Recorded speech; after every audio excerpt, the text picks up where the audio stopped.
Je suis la 6e génération dans le cirque et on a toujours eu des fauves, toujours eu beaucoup d'animaux en général. Tout, des éléphants, des fauves, des chevaux, voilà quoi. Donc dès le départ, c'était une famille de cirque. Ah oui, enfin dès le départ. Au départ, on était des montreurs d'ours certainement. Et puis, à mon avis, mon ancêtre qui a passé la frontière italienne pour arriver en France en 1830, sur son passeport, c'est marqué propriétaire de 2 ours et une femme. Ou c'est l'inverse, je ne sais plus exactement. Mais bon, déjà, il y avait forcément un atavisme, puisque ça remonte de très loin. Mes ancêtres ont créé le cirque Bouglione juste après la Première Guerre mondiale, il y a à peu près un siècle maintenant. Donc c'est votre grand-père qui, avec ses 3 frères, c'est ça? Oui, et puis ils étaient jeunes encore à l'époque, mais bon, c'était déjà dans les tuyaux avec mon arrière-grand-père. Puis ils ont eu un succès assez fulgurant très rapidement. Donc ils ont acheté le cirque d'hiver à Paris? Tout à fait. Ils ont acheté le cirque d'hiver en 1934. Et ensuite, donc vous avez travaillé étant jeune au cirque d'hiver et après vous avez décidé de créer votre propre cirque. Tout à fait. Suite à des différends familiaux, la famille s'est séparée. Et moi, je suis parti de mon côté, créer le cirque Joseph Bouglione, en hommage d'ailleurs. Pourquoi Joseph? En hommage à mon grand-père. Ça, c'était en 93? À peu près. Oui, non, j'ai quitté la famille un peu avant, vers 90. Et en 93, j'ai été totalement autonome avec mon cirque. Comment était votre cirque dans les années 90? À quoi ressemblait-il? Un cirque traditionnel, tout à fait classique, avec le petit plus de la famille Bouglione, on va dire, l'ambiance, une espèce de spectacle très enlevé. Un chapiteau d'à peu près 1500 places. Nous tournions essentiellement à l'époque en région parisienne. Et à partir de 2000, on a tourné partout en France. Et donc vous avez des animaux? Nous avions des animaux, tout à fait, oui. Combien d'animaux, quoi, comme animaux? On n'avait pas énormément d'animaux. Nous, on basait plutôt notre travail sur la qualité plutôt que la quantité.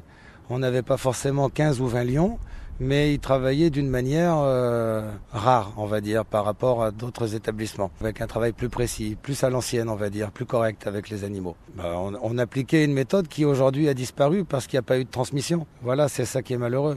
C'était quoi cette méthode? C'était une méthode douce. En réalité, on n'approchait pratiquement pas les animaux, on les touchait pas. On ne touchait pas les animaux, que ce soit un cheval, un lion ou un éléphant. Les méthodes de dressage étaient les mêmes. Après, avec les éléphants, c'est différent parce que moi, personnellement, j'ai pas dressé d'éléphant.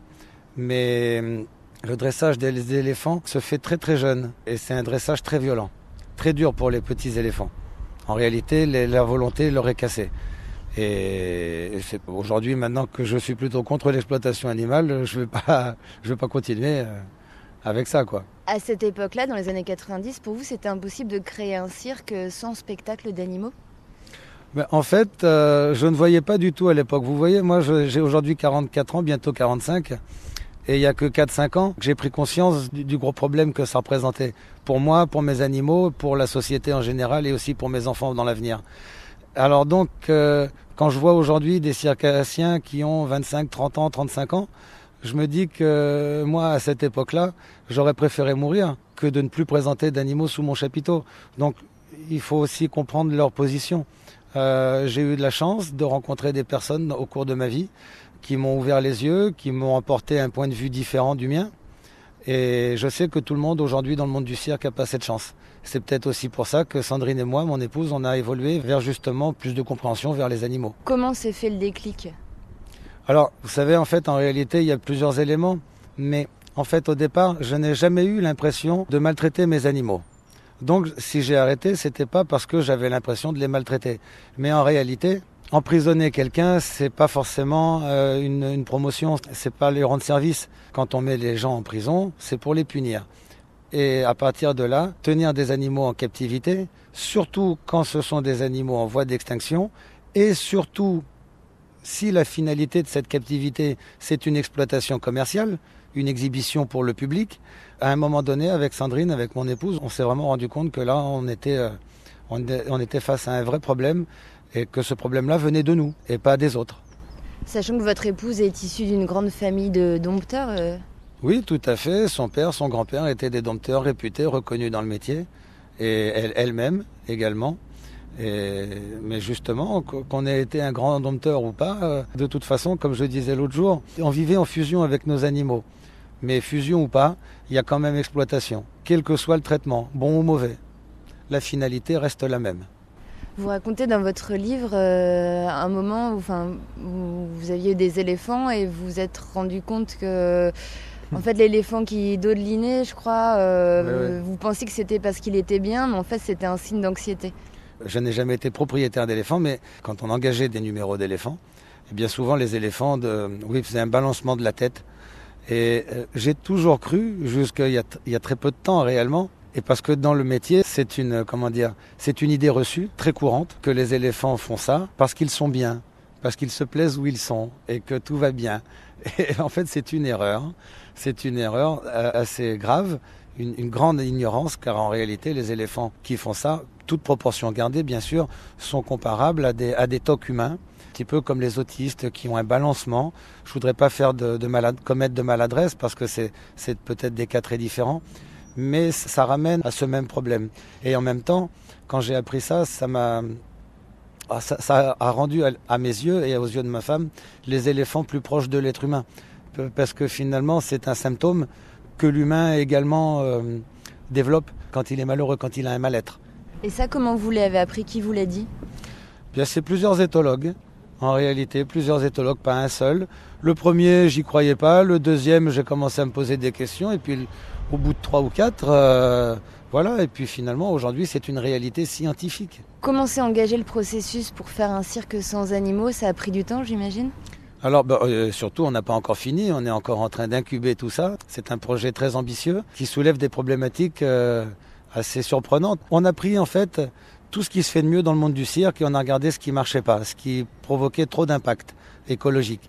Alors il y a le transport, il y a la production d'électricité, il y a plein d'éléments. Et donc on a travaillé là-dessus pour réduire notre impact. Donc pour le transport, on va transporter notre matériel par voie fluviale ou par ferroutage ou par train, selon les lieux où on sera. Donc à chaque déplacement, il faut trouver les entreprises pour sous-traiter tout ça. Il faut trouver les bonnes solutions, que ça coûte pas trop cher. Enfin voilà. Et puis rester cohérent avec notre engagement, notre cahier des charges écologique. Vous voulez faire un éco-cirque, c'est ça? Totalement. Un éco-cirque, un cirque écologique. Moi, il y a 20 ans, déjà, c'était une idée. Mais il y a 20 ans, la technologie n'était pas au rendez-vous. Ni pour le transport, ni pour la production d'électricité. Donc ça servait à rien.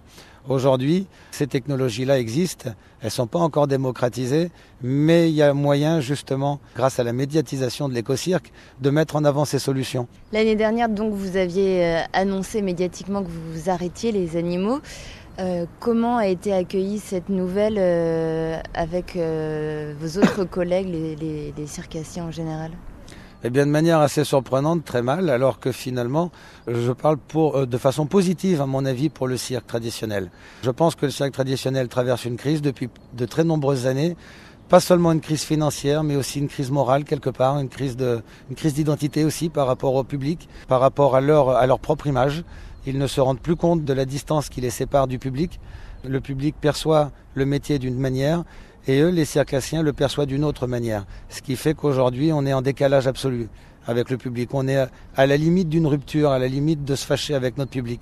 Le cirque, au départ, c'est un métier populaire. C'est un métier qui a vocation d'aller à la rencontre de son public, qui n'est pas élitiste. C'est un spectacle auquel, normalement, avant, se rendaient toutes les couches de la population. Aujourd'hui, c'est fini. Malheureusement, 70% de la population, on le sait par les sondages, condamne l'exploitation animale, réclame l'interdiction des animaux dans les cirques. Et à partir de là, même s'il y a 13 millions, un chiffre dont je doute par ailleurs, de spectateurs qui vont au cirque traditionnel animalier, ça représente les 15-20% restants. Et en fait, le gros de la population, la majorité aujourd'hui de Français, a boycotté depuis longtemps les cirques animaliers.